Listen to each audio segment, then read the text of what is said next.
ადამიანი მოდის და მეუბნება, მამა ვიცი, ლოცვა მეზარება. მეუბნები შეუძლებელია ეგ, რომ ადამიანს ლოცვა ეზარებოდეს, იმიტომ რომ ლოცვა არის სამყაროს შემოქმედთა, რომელიც აბსოლუტური სიკეთეა და არის ნამდვილი სიცოცხლე, მასთან დიალოგში შესვლა და როგორ შეიძლება ხა ჭკვათამყოფელს სიცოცხლეში მყოფობა ეზარებოდეს, აბსოლუტურ სიკეთეში, აბსოლუტურ ბედნიერებაში მყოფობა ეზარებოდეს. ესე იგი, შენ როცა ლოცვა გეზარება, რაღაცა გჭირს. რაღაცა ყველას გჭირს, ხო? ანუ რაღაცა გჭირს. არა ჯანსაღი გჭირს. რას ნიშნავს ლოცვა მეზარება? ხო? და მე ვიწყებთ ამბანით ისევ რომ თურმე არასწორად ლოცულობ, თურმე არასწორად დაიწყოს ლოცვის სწავლა, თურმე ამდენი წელი, 20 წელი, 25 წელი, 30 წელი ეკლესიაშია და ერთი ნაბიჯიც არ გადაუდგას, იმიტომ რომ თავიდანვე არასწორად აკეთებდა, თავიდან ხდება ეს ყველაფერი გამოსასწორებელი, მე ადამიანში ფესვგამდგარი არის, გამჯდარია ეს რელიგიური ჩვევები და იქიდან ამოსვლა ინერციული პროცესია და ასე შემდეგ, ანუ მთელი რიგი პრობლემების წინაშე ვდგებით მე უკვე. ხო და ნუ ბუნებრივია ასეთ დროს ვეკითხები და რა გავაკეთოთ უფალო და ეს კითხვა ასე არის, ხო? რა ვყოთ უფალო, რა ვყოთ, რათა ვიქმოდეთ საქმეს ღვთისას, ანუ რა უნდა გავაკეთოთ, რომ ღვთის საქმე აღვასრულო და შენთვის სათნო იყოს და ეს საყვედურში კი არ არის საქმე. საყვედურს რო გვეუბნება, ხო? ეს ნიშნავს იმას, რომ მასთან არა ვარ, რაღაცას არასწორად ვაკეთებ. მე ეს მაინტერესებს, თორე ღვთისაგან საყვედური როგორ არ უნდა აიტანო. უფალი ეუბნება და რამდენად გასაგებია ხა ეს პასუხი, რასაც ეუბნება. იცით თქვენ ეს პასუხი? მიუგო იესო და რქვამათ, ესე არ საქმე ღვთისა, რათა გრწმენეს, რომელი იგი მან მოავლინა.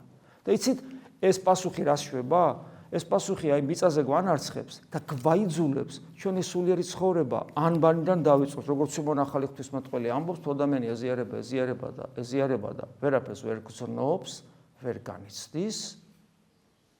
ესე იგი ეს ნიშნავს, რომ მას სერიოზული პრობლემა აქვს შიგნით და მისი კატეხიზაცია, ანუ მისი ქრისტიანობაში შესვლა, ქრისტიანობის ამბანით განსწავლა თავიდან უნდა მოხდეს, მან უნდა ჩაატაროს რევიზია საკუთარი შინაგანი მდგომარეობისა და გაიაზროს რაღაცა ჭირს მას, რაღაცა ვერ გაუგია და თავიდან მართებს მას სინანული, ანუ აი ეს მეტამორფოზის პროცესი მასში არასწორად მიმდინარეობს.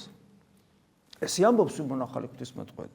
გესმით? აი ესე ამბობს და რათა ვიქმოდეთ საქმე ღვთისასა და ესე იგი კიდევ ვიმეორებ პასუხობს ესე არ საქმე ღვთისა, რათა გრწმენეს, რომელი მან მოავლინა და რატომ არის ეს სულიერი ცხოვრების, ესე იგი ქვედა შრეებში ჩასვლა. იმიტომ რომ გრწმენეს ქრისტე ნიშნავს მის ერთგულებას, მის ცნებების აღსრულებას.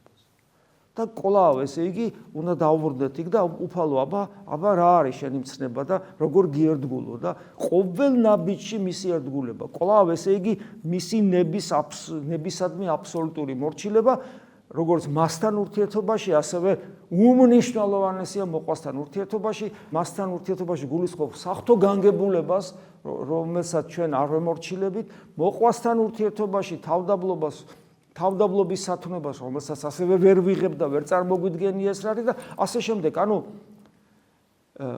თითქოს და აი პავლე მოციქული საყვედური სახით რო ამბობს, თითქოს იმის გაკეთებას, რომ სარწმუნოებრივი საწყისებში ჩაბრუნება. რომ ვისწავლოთ ღვთის ცნებების აღსრულება ზედმიწევნით, რომ ამით გქონდეს რწმენა, ამით ცოცხლდება რწმენა. ღვთის ცნებების ზედმიწევნითი აღსრულებით ცოცხლდება რწმენა, რომელიც დაუმსახურებლად უფალმა ესე უბრალოდ მოგცა როგორც ტალანტი და ჩვენს მიერ მიწაში არის დაფლული.